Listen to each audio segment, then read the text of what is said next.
Today is 13 February 2008. Now I am starting a project about Indian employment, and this project will gonna change the fortune of this country.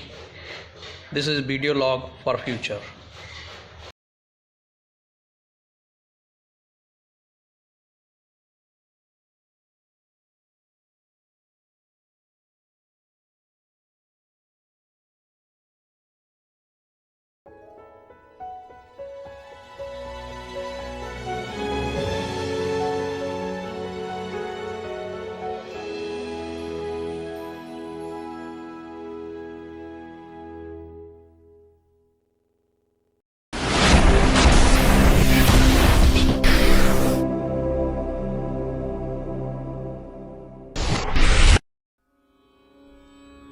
Jhelum, Chenab, Sutlej, Ravi, व्यास की धरती, पंजाब, जिसने न सिर्फ वीरों को जन्म दिया बल्कि यहाँ के लोगों ने अपनी मेहनत और उन्नत तकनीक का इस्तेमाल कर देश में कृषि के क्षेत्र की तस्वीर बदल दी।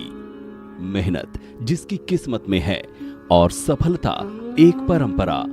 ऐसी धरती पर जन्म लेने का सौभाग्य मिला व्यू नाउ ग्रुप के संस्थापक सुखविंदर सिंह खरौर को। मध्यम वर्गीय घर में जन्म लेने वाले सुखविंदर सिंह के सपनों में उड़ान थी और सोच में एक इतिहास बनाने की चाहत। कुछ ऐसा कर गुजरने की ठानी कि फिर पीछे मुड़कर नहीं देखा। कहते हैं सफलता जितनी बड़ी होती है उसमें ठोकरों के जख्म भी उतने ही गहरे होते हैं, लेकिन जो इन जख्मों को सफलता की सीढ़ी में बदल दे वो सुखविंदर होते हैं। देश बदल रहा है, हालात और हवा दोनों ने रुख बदल लिए हैं। चुनावी वादों में आर्थिक सुधार की बातें यदा कदा सुनने को मिल जाती हैं। रोजगार और सफल व्यवसाय अब दूर की कौड़ी नजर आते हैं। ऐसे समय में सुखविंदर सिंह ने न सिर्फ लोगों को स्वावलंबी बनाने का बीड़ा उठाया है बल्कि देश के महत्वपूर्ण डाटा जो देश से बाहर सुरक्षित किए जाते हैं उन्हें देश के अंदर संचयन करने की प्रणाली को प्रभावी बनाने को प्राथमिकता दी है। ब्रॉडकास्टिंग इंडस्ट्री में ऑडियो वीडियो तकनीक के जादूगर कहे जाने वाले सुखविंदर सिंह के लिए डाटा सेंटर्स, क्लाउड कंप्यूटिंग की इस दुनिया में देश के अंदर पारंपरिक और एज डाटा सेंटर्स खोलने की दिशा में जो कदम बढ़ाया है वो सिर्फ सराहनीय नहीं बल्कि देश के लोगों की निजता को और भी मजबूत करेगा, साथ ही अनेक रोजगार के अवसर भी पैदा करेगा। देश के हर तबके को तकनीक से जोड़ना, साथ ही उन्हें वैकल्पिक आय से आत्मनिर्भर बनाना, ये किसी सपने को सच होते देखना है।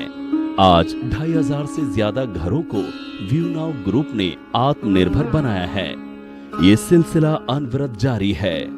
कल जो सपनों की उड़ान थी आज उसने सफलता के पंख लगा लिए हैं। आज एक बड़ी टीम के माध्यम से आम लोगों को तकनीक के प्रति जागरूक करने के साथ उनकी स्थायी आय को बनाने का मंत्र भी दिया जा रहा है और ये परिवार बड़ा, बहुत बड़ा, सबसे बड़ा बनता जा रहा है। कल जो ख्यालों में था आज वो हकीकत की शक्ल अख्तियार कर चुका है।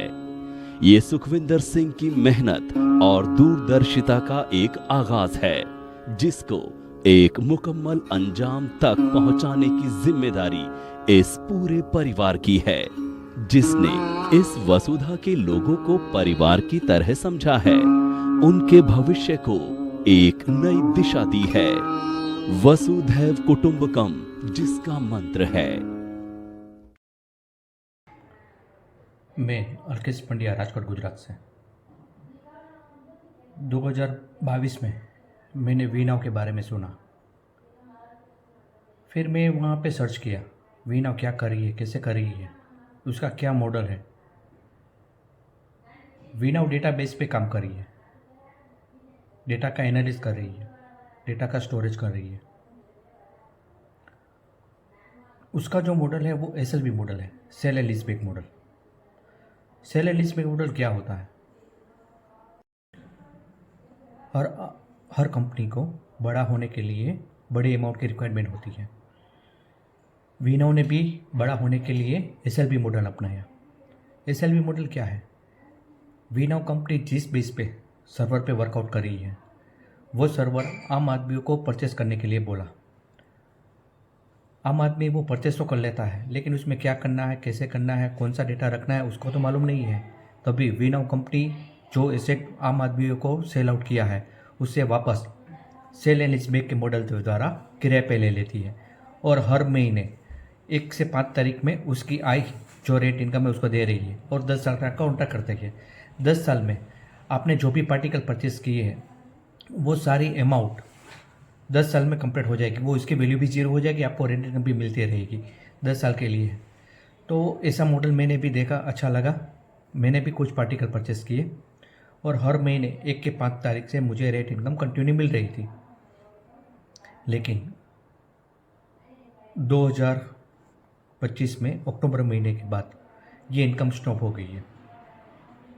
क्यों? तो क्या मुझे मालूम पड़ा कि ईडी ने उस पर वर्कआउट किया है, वो जांच कर रही है।